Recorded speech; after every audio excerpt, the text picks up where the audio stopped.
મહેસાણા જિલ્લામાં the Mehsana urban cooperative bank election સામે આવી રહ્યું છે. વિશ્વાસ પેનલનો એક સૂર છે, પરિવર્તન એ જ ઉદ્ધાર.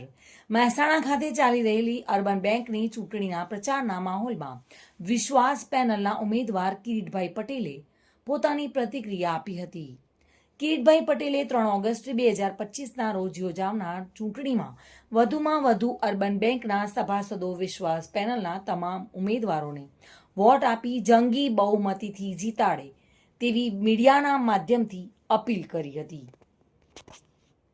મતદારોનો મિજાજ આ વખતે નક્કી છે, પરિવર્તન આવવાનું જ છે. બેંકના સભાસદો આ વખતે નક્કી કરીને બેઠા છે, કારણ કે ઘણી બધી ગેરરીતિઓ બેંકે થઈ છે. આપણે જોઈએ છીએ કે છેલ્લા 5 વર્ષથી લગભગ 3 વખત મોટો દંડ આરબીઆઈએ ફટકાર્યો છે. 5 કરોડ જેટલો મોટો દંડ જો આરબીઆઈ ફટકારતી હોય તો આ ગેરરીતિ જ સ્પષ્ટ દેખાઈ આવે છે. બેંકનો વહીવટ ખોળંબે થયો છે એ દેખાઈ આવે છે.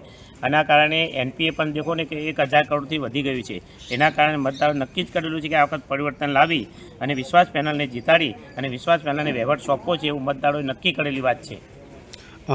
આમે પણ ફરીથી એ વખતે જે આરબીઆઈના જે રૂલ્સ પ્રમાણે ફરીથી ઇલેક્શન ના લડી શકીએ, જે નિયમ સાથે હવે ફરીથી, તો એ વખતે હવે શું બોડીમાં નવું પરિવર્તન આવશે?